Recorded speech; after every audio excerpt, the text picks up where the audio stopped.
अभी हाल में किसी ने मुझे अपने घर आमंत्रित किया, उन्होंने मुझे पता दिया और उसमें था तुगलक रोड। मैंने कहा मैं नहीं आ रहा। उसने 90 लाख किताबें जलाईं। उन्होंने 8 से 10 हजार भिक्षुओं को जिंदा जला दिया। 70 हजार कुर्ग मारे गए। पुरुषों को मारकर औरतों को उसी दिन शादी के लिए मजबूर किया गया। हथियारों, बलात्कारियों, जिन लोगों ने नरसंहार किए, उनके नाम हमारे शहरों और सड़कों पर नहीं होने चाहिए।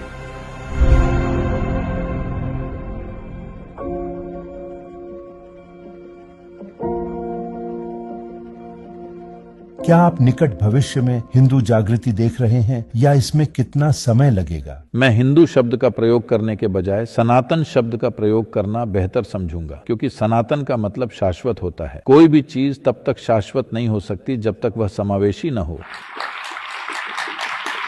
तो जब हम सनातन कहते हैं, हम एक शाश्वत धर्म की बात करते हैं। धर्म का मतलब कोई रिलीजन नहीं है। दुर्भाग्य से यह शब्द इस तरह प्रचलित हो गया है। धर्म का मतलब रिलीजन नहीं है, धर्म का मतलब नियम है, एक शाश्वत नियम। आप शाश्वत नियमों तक कैसे पहुंचते हैं? कल्पना से नहीं, रूढ़ी से नहीं, ध्यान देकर, बाय ऑब्जर्वेशन, बल्कि अवलोकन और अनुभूति से आप सृष्टि के साथ तालमेल बिठाते हैं। सिर्फ वही सनातन हो सकता है। तो हम जो हैं उसका यही मूल तत्व है। दुर्भाग्यवश अधिकांश हिंदू आबादी को यह बात नहीं बताई गई है। बहुत से हिंदू बात करते हैं, हमारी अपनी किताब है, हम किसी किताब से नहीं टपके हैं। आप जानते हैं, हमने बहुत सी किताबें लिखी हैं, हजारों की संख्या में। ये जब खिलजी, उसका नाम क्या है? बख्तियार खिलजी। बख्तियार खिलजी आया, एक यूनिवर्सिटी, नालंदा यूनिवर्सिटी को उसने जला दिया। यह अनुमान लगाया जाता है कि उसने 90 लाख किताबें जलाईं। 500-600 साल पहले 90 लाख किताबें, दुनिया में कहीं भी 90 लाख किताबें नहीं थीं, कहीं पर भी। और वे 6 महीने तक जलती रही। यही कहा जाता है। कुछ लोग कहते हैं 12 महीने तक, आप 6 महीने कह रहे हैं, इससे कोई फर्क नहीं पड़ता। तब पेट्रोलियम नहीं था, तो यह संभव है कि उसमें 6 महीने या 12 महीने लगे। उससे भी ज्यादा उन्होंने भिक्षुओं को जिंदा जला दिया, क्योंकि उनमें से अधिकांश एक एक किताब का पाठ कर सकते थे। तो उन्हें लगा कि किताबें आपके भीतर जिंदा रहेंगी, तो उन्होंने उन्हें भी जिंदा जला दिया। तो अविश्वसनीय चीज यह है कि आधुनिक भारत में उस इलाके को बख्तियारपुर का नाम दिया गया है। यह एक चीज है जो हमें जरूर करनी चाहिए। विक्रम, आपको इस पर एक किताब लिखनी ही चाहिए। औरंगजेब स्ट्रीट है, औरंगाबाद, 60 से अधिक औरंगाबाद हैं। बख्तियारपुर है, कुतुब मीनार है। एक आदमी जिसने हिंदू और जैन मंदिरों को दूषित किया और उनसे एक स्मारक बनाया। जाहिर है टीपू सुल्तान भी है, जिसने बहुत भयावह काम किए थे। टीपू सुल्तान ने 4 लाख से ज्यादा हिंदुओं को जबरन इस्लाम में कन्वर्ट किया था, सिर्फ मालाबार इलाके में। पुरुषों को मार डाला गया। कहते हैं एक इतिहास जो उसके अपने बेटे ने सही माना है, इसका मतलब ये असली है। वे गर्व से दावा करते हैं कि उसने कम से कम 10,000 हिंदुओं को मार डाला और पुरुष मार दिए गए। महिलाओं को उनके पति की मृत्यु के दिन ही शादी करने के लिए मजबूर किया गया। नहीं मानने पर उनके गुप्तांगों में गर्म लोहा डाल दिया जाता था। ऐसे काम किए गए।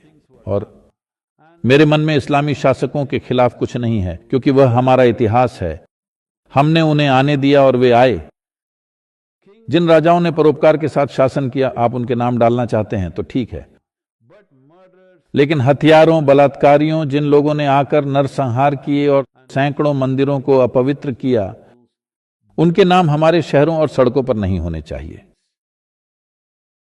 अभी हाल में किसी ने मुझे अपने घर पर आमंत्रित किया, क्योंकि वहां कुछ पायलट मिलने वाले थे। वे बोले, सदगुरु आपको आना चाहिए, आप एक लाइसेंस्ड पायलट हैं, आपको वहां होना चाहिए, वे पसंद करेंगे, सिर्फ 10 मिनट के लिए आकर चले जाइए। मैंने कहा ठीक है, मुझे पता दीजिए, मैं आ जाऊंगा।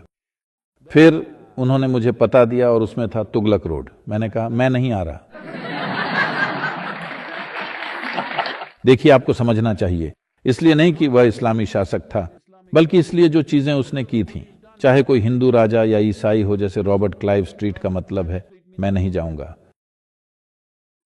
मैंने कहा, आप एक स्प्रे पेंट लेकर उस स्ट्रीट बोर्ड को काला पेंट कर दीजिए, फिर मैं आऊंगा, वरना मैं आपके घर नहीं आऊंगा।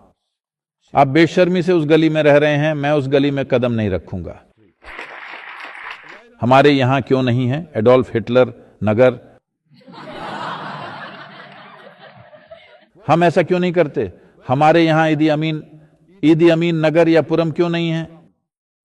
क्यों नहीं है? हम ऐसा नहीं करते। जिन लोगों ने दूसरे मनुष्यों के साथ असाधारण क्रूरता दिखाई, चाहे वे जो भी हों, हम उनका सम्मान नहीं करते। लेकिन आज इस देश में सैकड़ों नगर, गांव और शहर और सड़कें इन लोगों के नाम पर रखे गए हैं। मुझे विश्वास है कि आप बेहतर बता सकते हैं। मैं संख्याएं, नाम और तारीखें याद रखने में अच्छा नहीं हूं। हमारे कर्नाटक राज्य में भी टीपू जयंती होती है। हम उसके जन्म का भी जश्न मनाते हैं। टीपू जयंती एक टीपू एक्सप्रेस हुआ करती थी,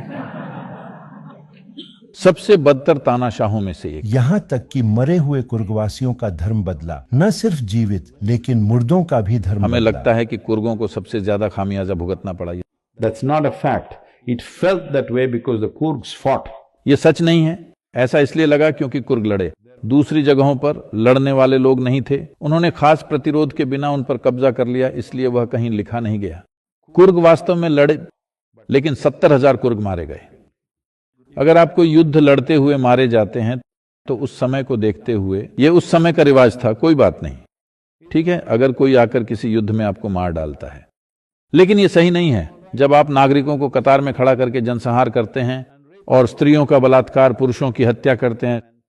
ये क्या है? जिन लोगों ने ऐसा किया उनका नाम नगरों और सड़कों और गोल चक्करों पर नहीं होना चाहिए, लेकिन दुर्भाग्य से ऐसा है। मैं उम्मीद करता हूं कि इस देश के भविष्य में निर्वाचित नेता इसे बदलने की समझदारी दिखाएंगे।